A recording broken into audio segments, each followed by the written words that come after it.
pleasure of hearing a talk from Kouri, who's from Standard Deviation National Labs. He's going to tell us about large-scale risk minimization. Thank you, Madeline. Thanks for the invite, and thank you all for coming late on a Friday when it's nice and snowy out. It was a pleasure walking from downtown up here this morning in the foot of snow. So halfway through my walk, I realized that I should have taken the shuttle, but I'm more than happy to walk in the snow. So today I'll talk about primal-dual algorithms for solving large-scale risk-averse optimization problems. So the topic here spans a number of fields, including optimization. We'll have some discussion of partial differential equations and large-scale simulation, and then statistics and uncertainty quantification. So I'll start with some motivations and applications of the technique that I'll discuss. I'll give a general problem formulation, and then I'll discuss what I mean by quantifying risk or measuring risk. And this will lead us to a class of functions called the coherent risk measures, which have a lot of nice mathematical properties, but one maybe downfall of coherent risk measures is that they're not differentiable. And so the question will be, is non-differentiability really an issue when we're solving these optimization problems? The answer will be yes, it is. Not to give away the secrets, but so to circumvent that issue, we'll discuss how to smooth the risk measures using a classical technique called the informal convolution from variational analysis. And then, using those smooth approximations, we'll define a primal-dual type optimization algorithm for solving these optimization problems, where at every iteration of the algorithm, we solve a sequence of smooth optimization problems. And we'll show convergence to the minimizers for the original nonsmooth problem. And then I'll conclude with some numerical results. So there are a number of motivating applications for this algorithm. Many of them come from engineering. For example, in petroleum engineering, we might have an oil reservoir. We drill wells into the oil reservoir to produce oil. Once the bottom hole pressure in the reservoir equilibrates with the outside pressure, we can't produce oil anymore. So what we do is we designate certain wells as injection wells. We inject, say, water into the reservoir to increase the pressure at the production wells.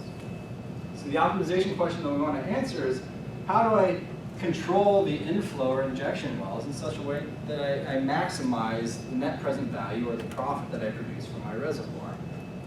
Okay, so we could solve this optimization problem. It's constrained by a partial differential equation given here. However, where's the risk? The word risk is not in there. Risk is not here yet, and we'll get to that. Right? So our objective function depends on the PDE solution, and the PDE depends on parameters that are uncertain. The subsurface rock properties, the porosities, and the permeabilities are not known exactly. Maybe we have some data like seismic images, maybe we have some core samples, but we only have rough estimates of the data. So maybe we could define the coefficients in some probabilistic sense, and when we solve the PDE, the solution will be a random field. So plugging this into our objective function, which is, for example, the net present value, will be a random variable. And we can't directly minimize random variables. So we'll have to, in some sense, scalarize that random variable somehow, and that's where risk comes in. Okay? The second example here is designing superconductor materials. So in this case, we have a candidate superconductor. We build a wire out of it, and we subject it to a current. So in these materials, the current induces small magnetic vortices that move around the surface of the wire, and that increases the resistance in the wire. So one idea to control these vorticities is to design small imperfections on the surface of the wire that effectively pin the vorticities so they don't move around the surface. And this, in effect, reduces the resistance. Third example is very important at Sandia. It's direct field acoustic testing. In this example, we have a component of, say, a spaceship that will be subjected to certain vibrations upon re-entry or during the flight. Instead of putting that component on the spaceship and seeing if it survives the vibrations, that's a very expensive task. We instead take it off the spaceship and put it in a room full of speakers and try to control the speaker output to mimic those vibrations that it experiences. Fourth example here is topology optimization, which has gained a lot of interest recently due to the advancements in additive manufacturing. In this application, we, for example, have a block of metal that we've attached to a wall. We apply a variety of forces to the free end of the block. Then we ask the question, how should I remove material to meet some constraint on the weight of my component, but to be maximally stiff or minimally compliant, right? And we want to somehow choose a distribution of material that's somehow resilient to sort of uncertainties and forces. In the context of additive manufacturing, the materials can be very uncertain as well. So in these processes, we get very irregular grain structures, we get very irregular porosity patterns. They can create what's called residual forces inside the object. So you take a part off the printer, and 5 minutes later, it's all twisted up on itself due to these residual stresses. So we want to design a component that's, in some sense, resilient to those uncertainties. The fifth and final example is motivated by a pulse power machine at Sandia, which is the so-called Z machine. You can think of this machine as it's a warehouse full of transistors, right, or capacitors, sorry. And these capacitors are connected to what are called magnetically insulated transmission lines, or midles. And these midles feed into a single object, which is about 30 centimeters long, which is called the convolute. So these capacitors, they charge them up, they let them discharge through the midles into the convolute, and the convolute funnels all the energy into a single load, which is about the size of a can of soda, right? So the idea here is this: we're trying to create fusion, inertial confinement fusion. The problem is this convolute structure experiences 20% power loss, right? So we did all this work to build up all this energy, but then we lose 20% of it, and we can't achieve our fusion goals. So one idea is to design the convolute, and I had a project to do this where we try to come up with a new design of the convolute that somehow minimizes the power loss. So there are a lot of problems in engineering and science that can be written as optimization problems that are in some sense constrained by large-scale simulations through partial differential equations, ordinary differential equations, differential algebraic equations, what have you. And all these problems can be written as an optimization problem in Banach space, in a reflexive Banach space. And in particular, when we have uncertainties, we can write it as a stochastic program in infinite dimensions. So here's our target stochastic optimization problem. We have some, throughout the talk, U will denote the simulation variable, the solution to the PDEs or ODEs. Z will be our decision variable, so you can think of these as controls if we're trying to control a system, or a design. And then, so we have, just for simplicity, we have one objective function, one cost for the state, we have a cost for the control, and the state satisfies this equality constraint. So given a Z, we solve the PDE or ODE for U, and so now we have a random field solution, U, which depends on Z. We plug this into our objective function, F, which I've written down here, and F becomes a random variable. And as I mentioned, we can't directly minimize F, right? Because it's a random variable. It's in, throughout the talk, we'll assume it's in LP on our probability space omega F and P. And there's no ordering, there's no total ordering on this LP spaces. So we can't directly minimize F, so we replace it with some scalarization. So R is some functional that maps a class of random variables to the real line. Okay, so this is the problem that we'll hope to be able to solve. An issue with this is that evaluating the objective function and its associated derivatives are very expensive because we have to solve the PDE for each scenario. So how do we choose R? The classical approach would be to choose a risk measure, which is just the expectation. So we minimize on average. In this context, we can somehow understand the expense of solving this problem if we do, for example, sample average approximation, where we replace our uncertainty with samples of our uncertainty. Right? So in this case, our expectation is replaced by a sample average. To evaluate the objective function, we have to solve the PDE for each sample. So that's n solves of our PDE, or n simulations.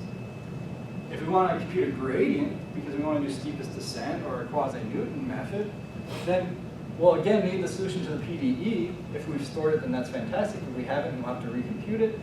And then we solve the so-called adjoint equation, which depends on the solution to the PDE. So that's 2 times the number of samples PDE solves just to compute the gradient. And the landscape gets even more complicated if we want to do Hessians, if we want to do like Newton-Krylov methods. To apply the Hessian to a vector, in addition to the state and the adjoint equations, we have to solve two additional PDEs, one corresponding to the sensitivity of the state, and one corresponding to the sensitivity of the adjoint with respect to the control C. So every iteration of a Krylov method solving the Newton system, if we've stored, say, the state and the adjoint, we require 2 times n additional PDE solves. So even in the case of minimizing the expected value, this is a very expensive problem to solve. So obviously, as my title suggests, I'm not interested in just minimizing the expectation. I want to minimize some advanced quantification of risk. And to do that, let's understand a little bit what is risk. So risk is, according to Merriam-Webster's, is the possibility of loss or injury. Okay? So this makes a lot of sense in finance. This makes a lot of sense in, for example, insurance. In the sense of our optimization problem, our uncertain objective is our risk. Right? This is the risky position that we're trying to minimize. So we want to replace F with some quantification of risk, something that builds in sort of the level of conservativeness that we're comfortable with. Right? So traditional approaches would be to, say, minimize on average. So that means I'm comfortable with the average performance of my outcome.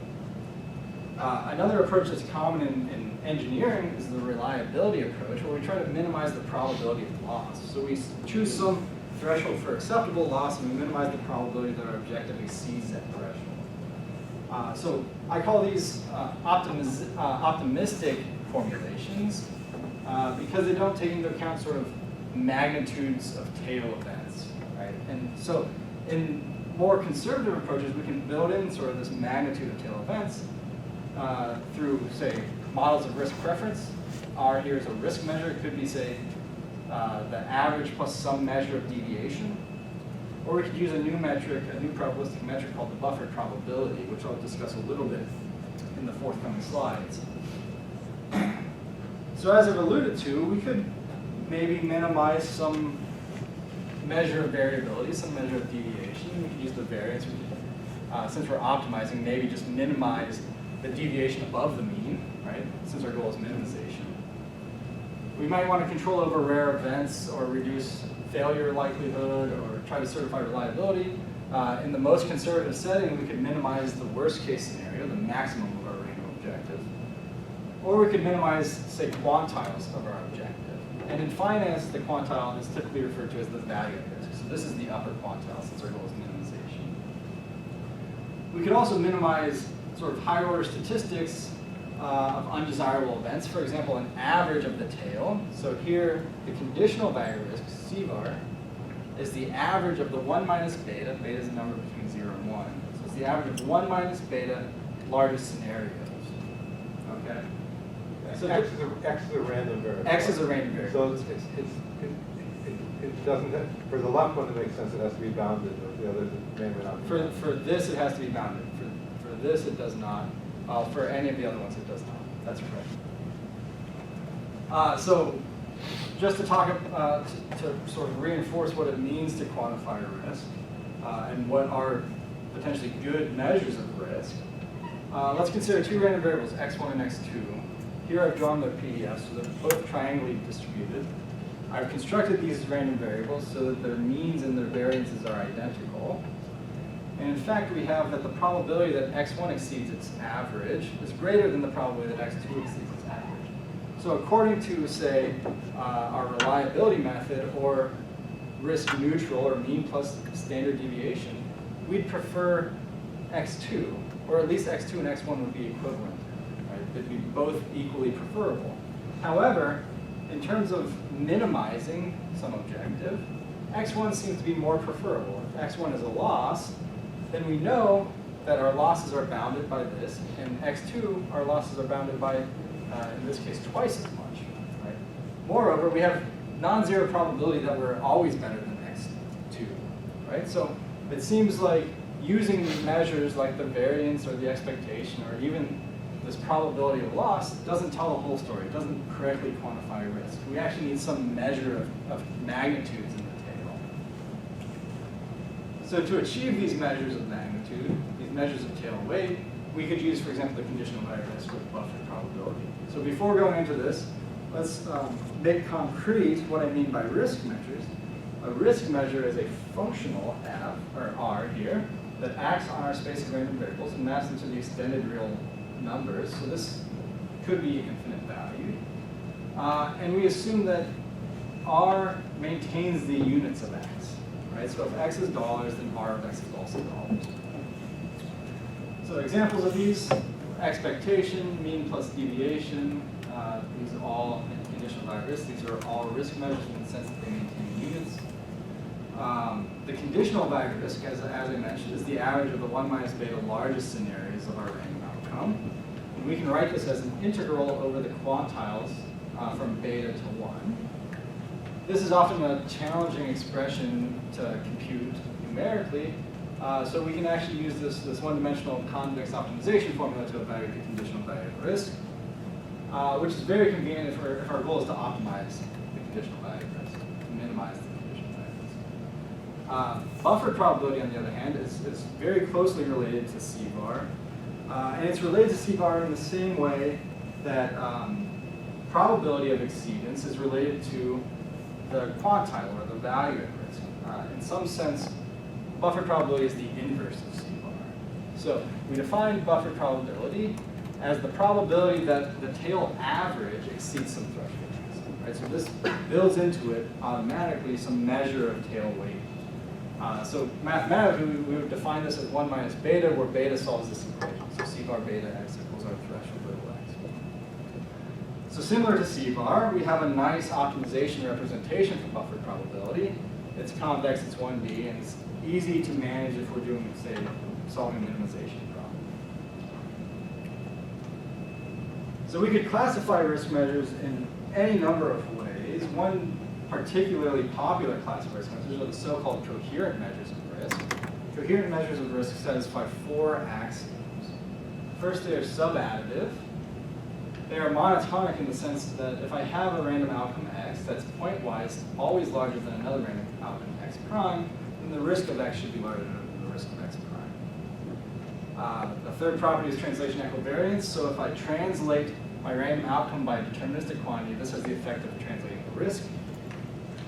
And then positive homogeneity is the fourth property. And all this says is that if I, for example, change units on x, this has the effect of changing units on r. So it's worth noting that if I have a functional that's subadditive and positive homogeneous, then it's also convex. And if I have a functional that's convex and positively homogeneous, then it's subadditive. So in the literature, you'll typically see subadditivity replaced by convexity. So what are some examples of coherent measures of risk? We have the expectation is sort of the trivial example. In this case, this is just linear, so all these things are trivially satisfied. The conditional value of risk is also a coherent measure of risk. Some popular risk measures that are not coherent are the mean plus standard deviation. This risk measure is very popular in engineering and very popular in finance, at least in the 1950s when Markovitz won his Nobel Prize for his portfolio optimization. However, this measure of risk violates monotonicity. So you can come up with a scenario where, paradoxically, you have a random loss that's always larger than another random loss, but the larger random loss has lower risk. Right? So it's somewhat paradoxical. Entropic risk is another popular risk measure, and this violates positive homogeneity. So positive homogeneity, some would say, is not so important. If I have a risk measure that's convex, monotonic, and translation equivariant, in the literature, you usually call that a convex risk measure. So coherent measures of risk have a lot of nice properties, and to accurately state these properties, we need some terminology from convex and variational analysis. So in general, we'll consider a norm vector space V with topological dual space V star, and we'll consider a functional phi that's defined on V that outputs into the extended real line. So that functional phi is said to be proper if it's nowhere equal to minus infinity, and there's at least one point in V where phi is finite. Okay?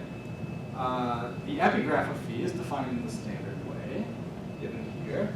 And we say that phi is closed or lower semi-continuous if the epigraph of phi is closed in the product topology on R and V. The effective domain of phi is the set of all points in V where phi is finite.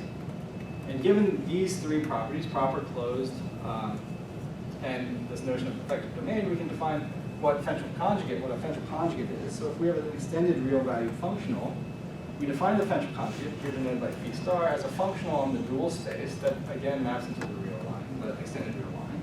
That's defined as the value of this maximization problem. So here the angle brackets denote the duality pairing from V star to V. So theta is a linear functional on V. So this notation signifies that theta is applied to V. So theta of V in terms of, in the context of linear functionals. So we'll notice that outside of the domain of phi of V is finite, or infinite. So we can replace the maximization over the entire space by just a maximization of the domain of phi. Right? So this is our so-called differential conjugate. And the classical result from Fenchel and Moreau says that if you have a proper closed and convex functional phi, then phi is equal to its second differential conjugate, or its bi-conjugate.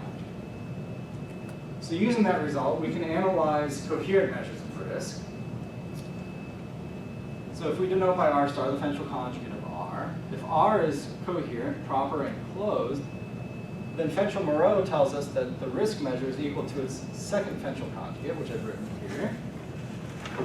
The translation equivariance and monotonicity of R ensure that the domain of the differential conjugate of R is a subset of probability density functions in the dual space X star.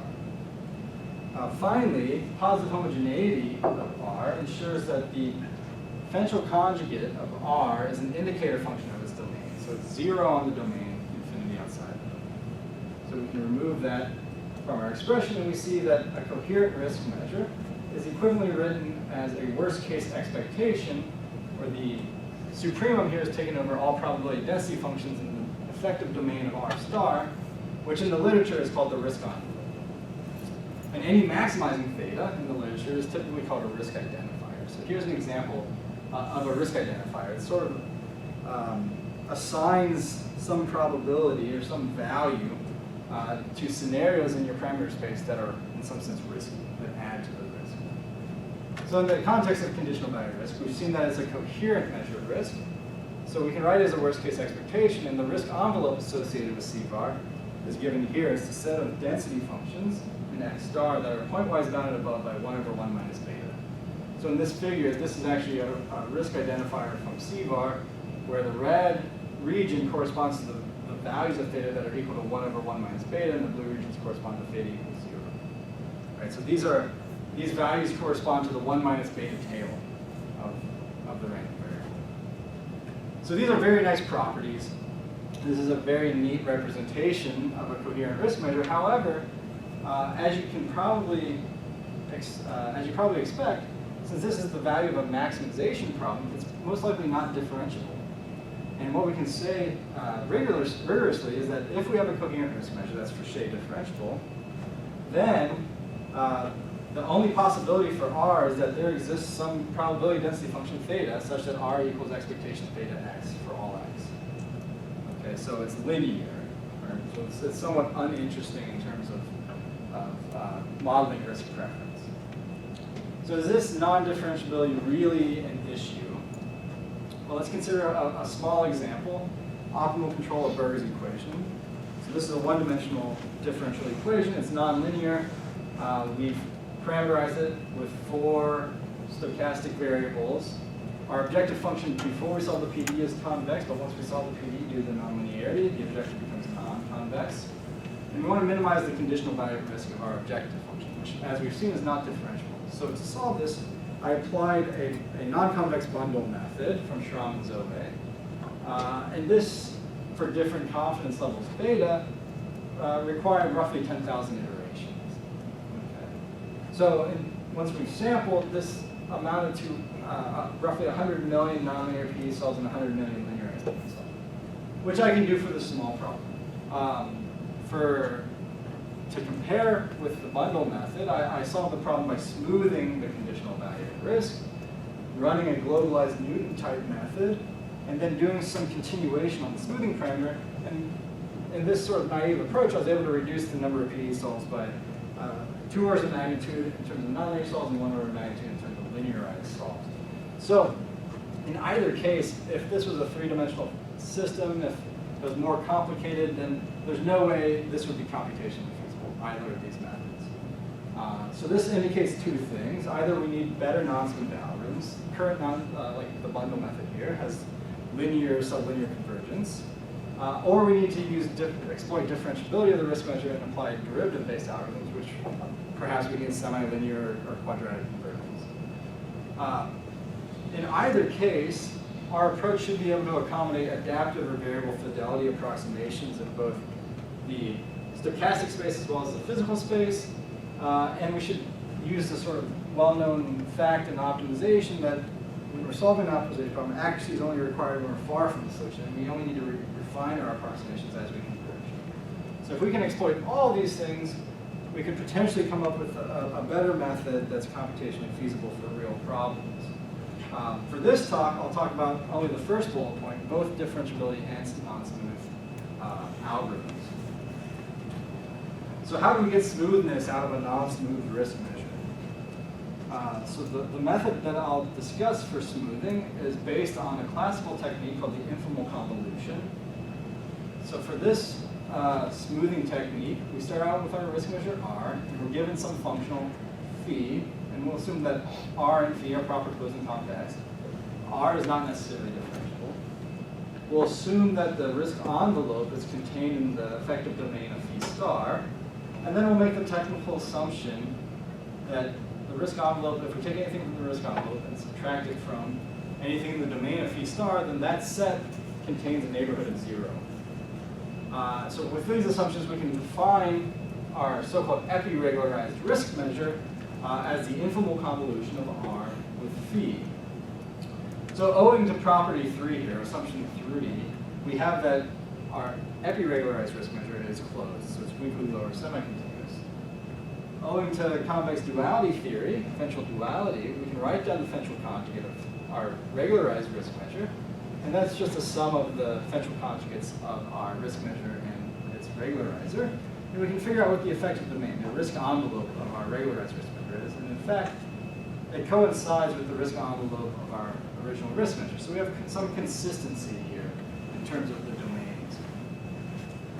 We can also prove an error bound. So the error that we commit by smoothing is of order epsilon. And if we start out with a coherent risk measure, so R is coherent, then we maintain convexity, translation, equivariance, and monotonicity after regularization. However, we lose positive homogeneity, right? Which is not so much just a surprising result, because if we had positive homogeneity, then our risk measure wouldn't have been interested, right? It would have just been an expectation. So what I say this is a smoothing technique, and I haven't talked about how smooth our risk measure is after we do this informal convolution. Well, so under additional assumptions on phi, we can guarantee differentiability. So if phi star is strictly convex on the risk envelope, then our approximation of R is what's called Hadamard differentiable. So this is a type of differentiability that lives in between Gateau and Fouché differentiability.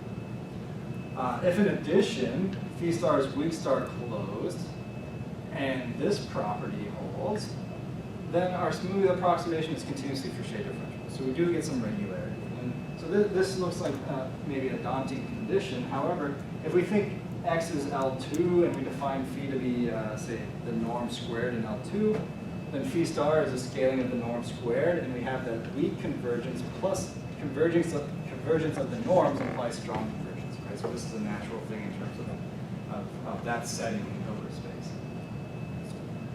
All right, so up to now, I've introduced this sort of abstract smoothing technique. It's unclear how to use it, how to implement it in practice. And implementation certainly depends on the choice of risk measure. And for a certain class of risk measures, the so-called optimized certainty equivalent risk measures, we can come up with an analytic expression for the smooth risk measure. So we start, for this class of risk measures, we start off with the utility function. We'll assume it's 0 at 0 and that it's concave. Then we define the disutility function, or regret function in the standard way. using this regret function, we can define our risk measure as the trade-off between t and the expectation of v of x minus t. If we have further assumed that our regularizer phi can be written as an expectation of a scalar function lowercase c, then we can plug these expressions into our informal convolution, which we've done here. We can interchange the infimums. So we pull the infimum with respect to y inside, and then we use a fact about decomposability of the space x to allow us to interchange the infimum here with the expectation. So you'll note here that the infimum is over a random variable. The infimum inside the expectation is over a real number. Okay. So what is this? This is just the informal convolution of our regret function v with our regularizer phi, which we denote here by v phi epsilon. So this is a scalar informal convolution that we have to compute, so we can typically do this analytically. And we recover another optimized certainty equivalent risk measure. Fantastic. So some particular examples of optimized certainty equivalence in the smoothing technique would be with C-bar. So C-bar, the regret function is piecewise linear. If we smooth it with a quadratic, then we get the following piecewise quadratic approximation of the plus function. In the worst case scenario, the regret function is the indicator function of the negative real line. So it's 0 if x is less than or equal to 0, and it's infinity if x is greater than 0. We can use the same regularizer phi, and we get a piecewise quadratic approximation of the indicator function, which I plotted. Okay, so we know that we can smooth risk measures, but how do we? There are some variables that need tuning. Right? We have this smoothing parameter. It's not clear how to choose that smoothing parameter. And one question is there an automatic way to control these smooth approximations to guarantee convergence of any optimization scheme to a minimizer of the non-smooth problem? So to do that, we'll start off with a maybe different notation, but it's roughly the same problem. We have some set W add, which is a closed convex subset of a reflexive Banach space. That will be our optimization variables. Lowercase g will be a deterministic objective function, weakly lower semi-continuous.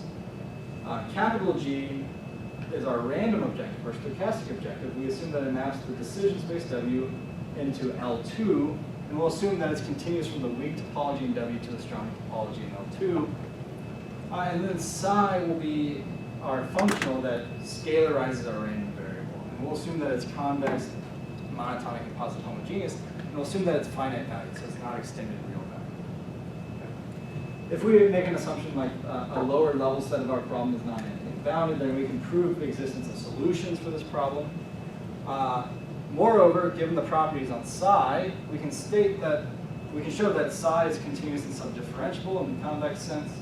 And psi has the representation as a worst case expectation, very similar to the coherent risk measure case, where the set here, the domain of psi star, can be written as the convex subdifferential of psi at 0, which we know, owing to monotonicity, is contained in this set. So it's contained in a set of L2 thetas that are pointwise greater than or equal to 0. So this representation of psi gives us a very nice representation for our optimization problem. We can rewrite our minimization problem as a min-max problem where our functional L here looks a lot like your Lagrangian from nonlinear programming. Right? And that's going to be the key to developing our primal-dual algorithm, is to develop a way to sort of solve this saddle point problem. So just to set some notation, capital K will denote the Lipschitz modulus of psi at 0, and that will come into some of the error bounds later. So taking motivation from the classical method of multipliers, or augmented Lagrangian for nonlinear programming, we can define what I call a generalization of the augmented Lagrangian, which I've written here.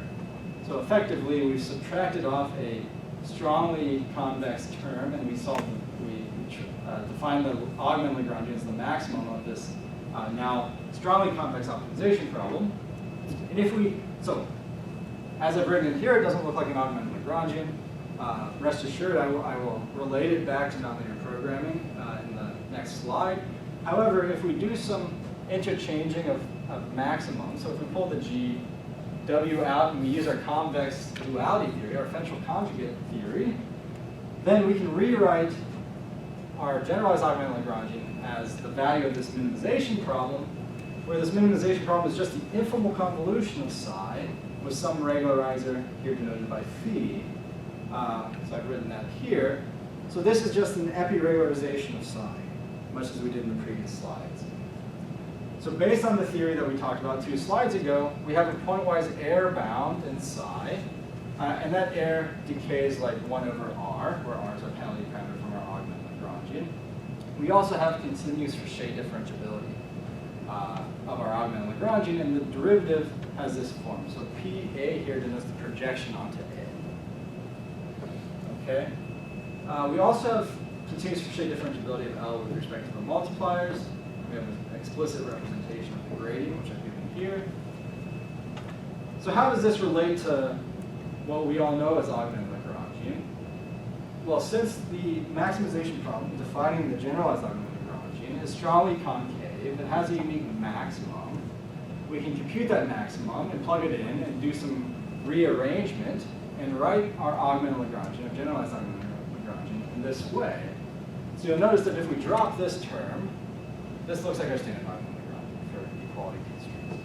And in fact, if we were to define G as an equality constraint, G of W equals 0, we would then define psi as the indicator function of 0. That would be an exact penalty for our equality constraint.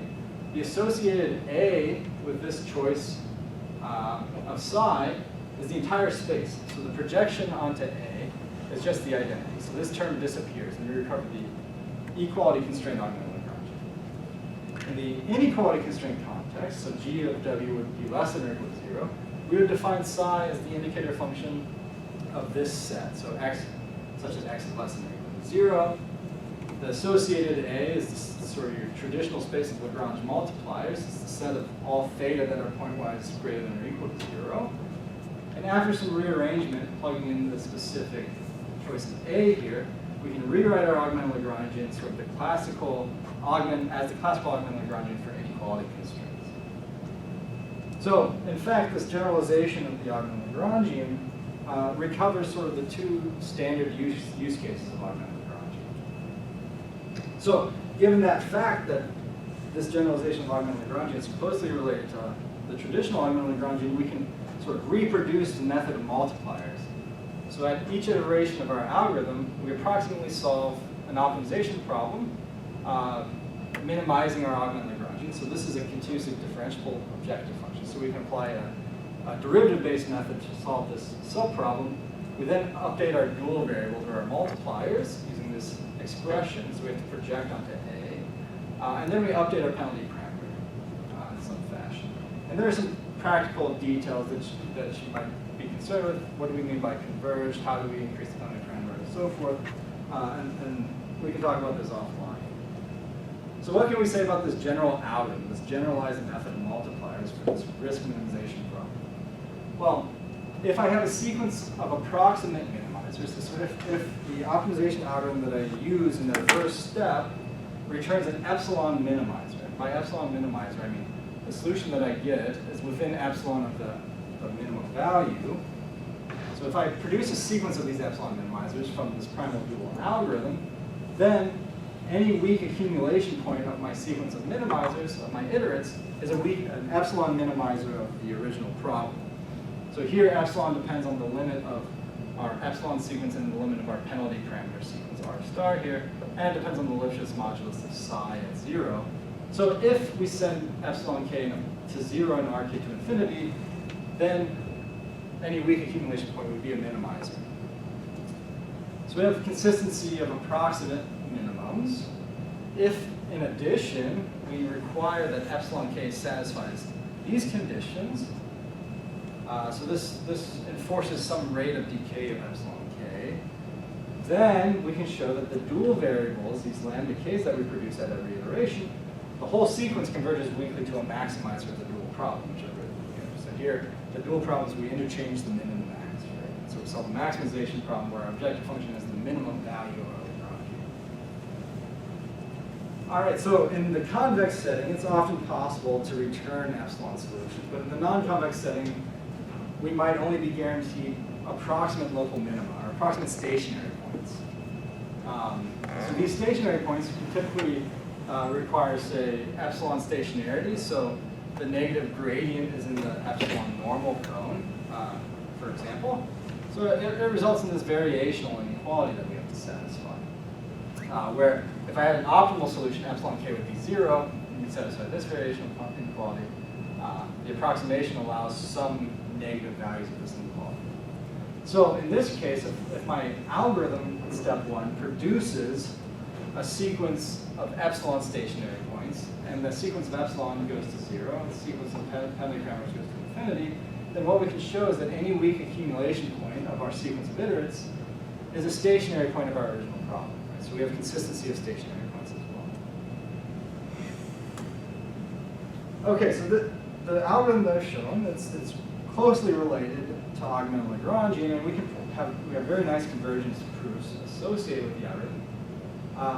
However, you might wonder how closely is it related to augmented Lagrangian. And in this slide, I try to make this clear. So if I have a specific psi, which is just the expectation of the positive part of x, then the associated set A is just a set of thetas that are pointwise bounded between 0 and 1. So this case is very useful. We can use it to minimize the conditional value risk or Buffett probability, the mean plus the upper semi-deviation, and many other risk measures. And in this case, we can actually reformulate the optimization problem by adding slack variables to obtain a smooth problem. So this is a smooth equivalent reformulation. So we replace psi with some, well, we replace the maximum here with some eta. We add equality constraints and bound constraints on our slack variables eta and s. We get a smooth reformulation. So you might wonder, if I have this smooth reformulation, and I use the classic method of multipliers and augment the equality constraint here, so I get my augment Lagrangian just from the equality constraint, then I can solve this problem by minimizing over ws and eta. And if I can do this explicitly for eta and s, which I can, then I might come up with an algorithm that's quite similar. And in fact, the algorithm that you come up with by explicitly minimizing for s and eta is exactly the algorithm that I presented. Right? So this is closely related to augmented Lagrangian for a smooth reformulation of a specific risk minimization problem. So another application of the algorithm, returning to coherent risk measures. Here, as we've shown, a coherent risk measure can be written as a worst case expectation, where theta is some subset of probability density functions. So typically, these sets are not so nice to deal with. Right? So the projections onto these sets can be difficult. And one idea is that a lot of the issues may come from this constraint, expectation theta equals 0. If we can relax that constraint, then maybe we don't have to deal with it explicitly. So the idea would be to decompose the set D, the risk envelope, into some set A, intersected with the set of all theta that have expectation equal to 1. And if the projection onto A is easy, then maybe we're better off, right? So if we can do this, then we can explicitly enforce the constraint expectation equals 1 through an exact penalty. So here I've written a Lagrangian for that constraint. Under certain regularity conditions, certain constraint qualifications, I can interchange the min and the max here. And I see now I have a term here that looks a lot like our psi function from before. Right? It's just the supremum of the expectation over A. Right? So we write this as psi, right? So we're back in the setting that we were in, and we can solve this problem using our algorithm, where the projection here, as we've assumed, is easy to compute.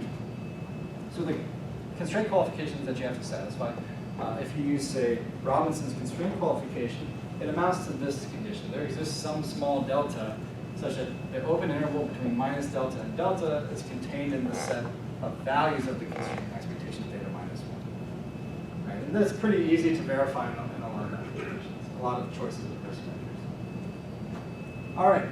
So to conclude, I'll show quickly some numerical results. Here I've considered 3 PDE-constrained optimization problems. The first one is a one-dimensional PDE-constrained optimization problem, the governing dynamics with the linear elliptic, or the governing physics with the linear elliptic equation, and our objectives are quadratic, convex quadratic. In fact, it's strongly convex to this term. So if we solve the PDE, the solution is affine with respect to z. We can plug this into our objective function. This is a convex term. This is a strongly convex term. So this is a strongly convex quadratic optimization problem. And here I don't have any constraints on the control variables. The second example is a 2D elliptic problem. Again, we have linear elliptic constraints. We have the addition of some advection term. And again, the solution is going to be affine in Z.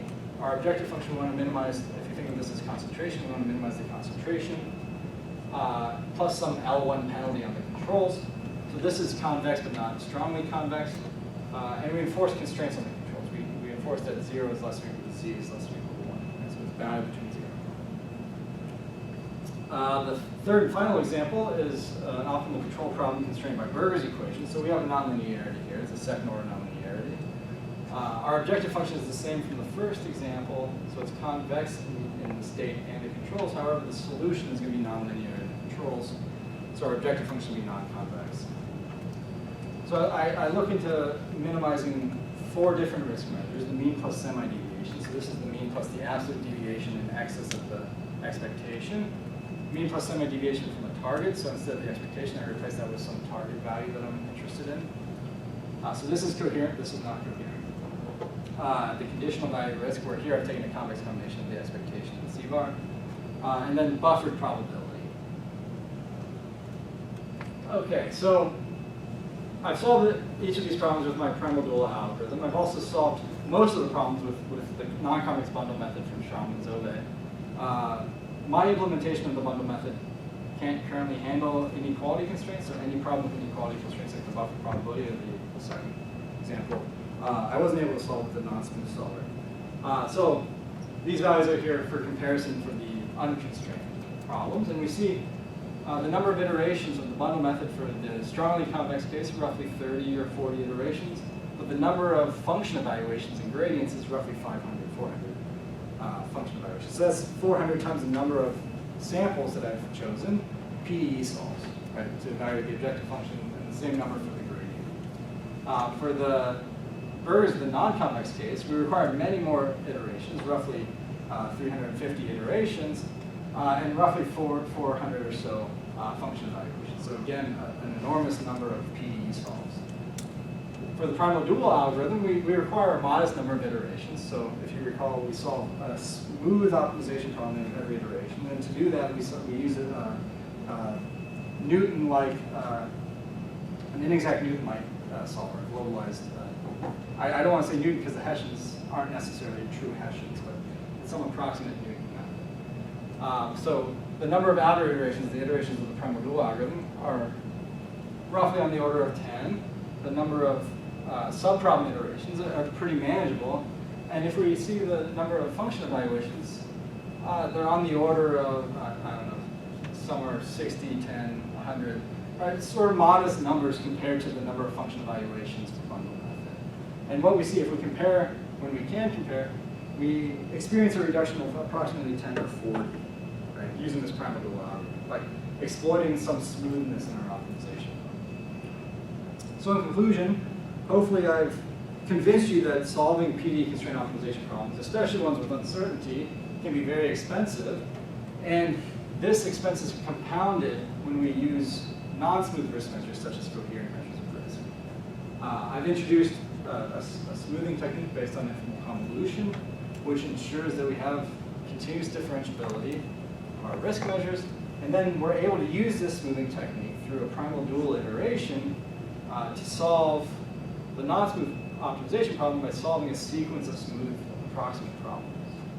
I've shown convergence of this approach for both minimizers and stationary points, approximate stationary points.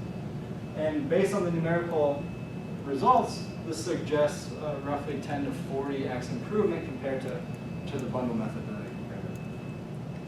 So that's what I have, so thank you for your attention.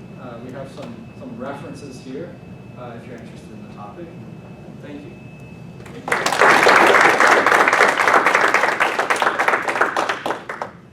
Questions for Drew?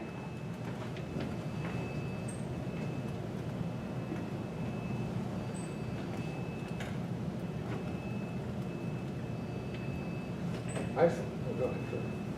Okay, sorry. Yeah, so I'm wondering, so here your non-smoothness is coming from the risk measures. Yes. I'm just wondering if you had a different case where actually your model had certain areas that were non-smooth. Like, do you think you could do something similar there? So the key to this approach was the fact that we can sort of pull out the non-smoothness, right? The non-smoothness only lives in this functional side. And it's kind of nice, right? It's convex, right? So if we had non-smoothness elsewhere, then I'm not sure this approach would be appropriate, right? The idea is we can rewrite our non-smooth term as sort of a maximum of a linear function, right? This here, which allows us to write this sort of thing that looks like a Lagrangian, right? And then we exploit the fact that we know a lot about augmented Lagrangians, right, to come up with an algorithm for solving this problem, right? If, for example, we had non-smoothness in capital G or little g, this representation is not necessarily possible.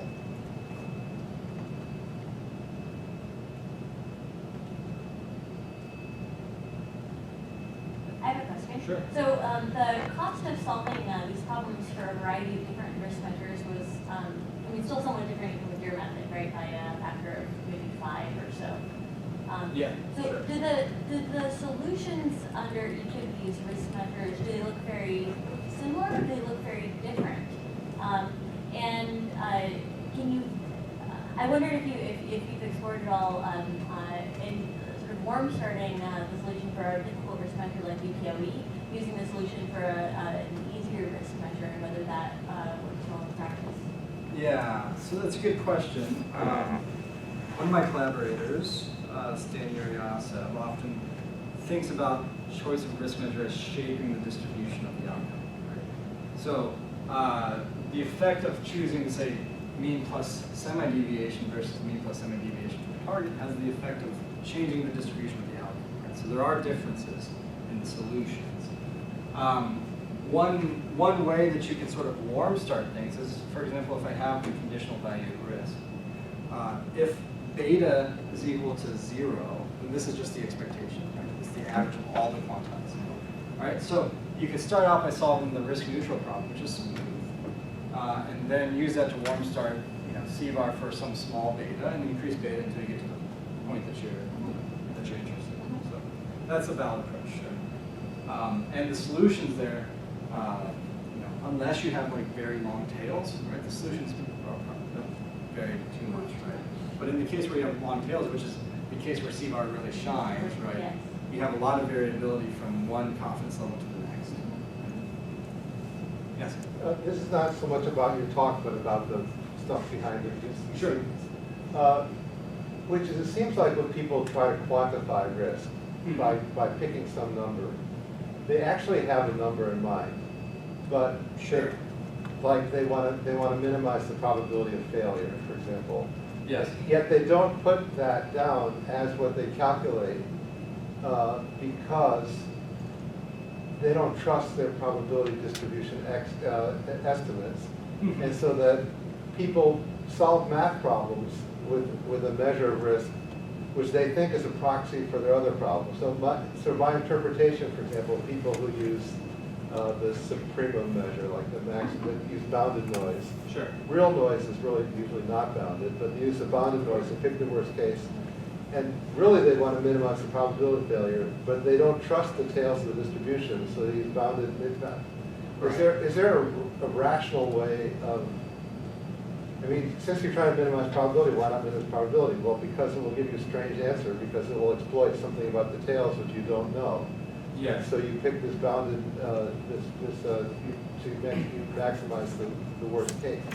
Sure. Anyway, is there a literature or a way of thinking about that? It feels like it's like a subconscious thing that people don't talk about. Yeah. So that's an. And can you say it back in your language or so? Yeah. No, I really understood what you're saying. This is a very important question, right? So everything I talked about you say assumes I other knew a people- probability law. What? Everything that I said here assumes that I knew a probability law, and that evaluating quantities on the tail, statistics of the tail, makes sense, right? If I don't trust my probabilistic model, maybe I've done regression or something, so I've regressed around the mean, right? But that doesn't give me a good estimate of tails. Then of course choosing some conservative metric like C-bar or the worst case scenario gives you limited information about the real problem. So that, I mean, this is a very important Isn't it topic. true that when people are picking the risk measures, they're often picking them not based on what the actual thing they care about, but because they think it will better correspond to the thing they care about, given that they don't know the probability distribution? That's completely possible. So engineers at Sandia have very complicated problems, very complicated questions they have to answer. Well, the atom bombs. Yes, so I have some device. Is it going to be safe? Is it going So-called to be device. reliable? Right? So it's a very important question, right? They don't want to make false statements about them, right? And they don't have perfect information about their models, right? They don't have perfect information about the tables. So in their case, more information is better, right? So choosing a single risk measure might not be the best choice, right, in that case. There are methods and formulations that allow you to build in some uncertainty with respect to your probability law. So so-called distribution and robust optimization methods. And so in these cases, you assume that, okay, so on the second slide. And I always assume that, like, what they call robust control and things like that are an attempt to do distribution robust optimization. Is that correct, do you think? So some people would disagree with you. So robust optimization doesn't have to assume a probabilistic model. I know, but that's just because they're saying they don't trust the probabilistic model, so they switch to this robust model. Yes, but so distribution and robust optimization assumes that you have some probabilistic information. Okay. Right, so suppose I have some random parameter xi, right? And I don't know the probability law of that xi, right? Maybe I have coarse data, I have inexact data, sparse data, what have you, and I can estimate a distribution of xi, but there's no guarantee that it's a good approximation. Right? So what distribution and robust does is they say, I want to minimize the expectation with respect to the probability law on xi, but I don't know it. So I build in some robustness by minimizing the worst case expectation over some set of probability laws, right? So if I have a nominal probability law, then I can maybe put a ball around that probability law using the Wasserstein metric, or So it's still robust control, kind of. yeah, or a phi divergence or something. You can also do something that's sort of non-parametric in the sense that, or non-distributional, where you assume you have, say, moments of xi. You're fairly confident in your moments of xi. And then you want to be robust to all distributions that match those moments, right? And this is a very classical problem dating back to the 20s or so. Rojazinski in the 50s had a lot of nice results regarding this sort of But still has this flavor method of what you don't know, assume the worst case for it. That's right, And then that's say, right. oh, but the worst case in an unbounded probability distribution, you can't deal with it. So you take a simpler probability distribution and take the worst case, and that's your proxy for all the things you don't know. Yes, yeah, that's exactly right. So if we don't know something, we try to be as conservative as possible to our uncertainty, right? Is it the best approach? I'm not sure it is. Is it an approach to do it? Certainly. But that's what people do. They're trying to figure out how safe their bombs are. Sure. I mean, if I'm fairly confident that my probability law is in some set that I've represented through some constraints, then being robust to all probability laws in that set is a good thing, right? That means for my specific law of interest, I'm also conservative, right? To your point, it's not, there's no science, right? This is an art, right? Choosing risk measures, right? There's no correct choice for every scenario, right? There's no sort of predefined way to determine your risk measure, right? It depends on the application. It depends on what information you have. Okay, I don't know if other people vote with this. Do it afterwards. I think we should really take this offline. Yeah. So thank you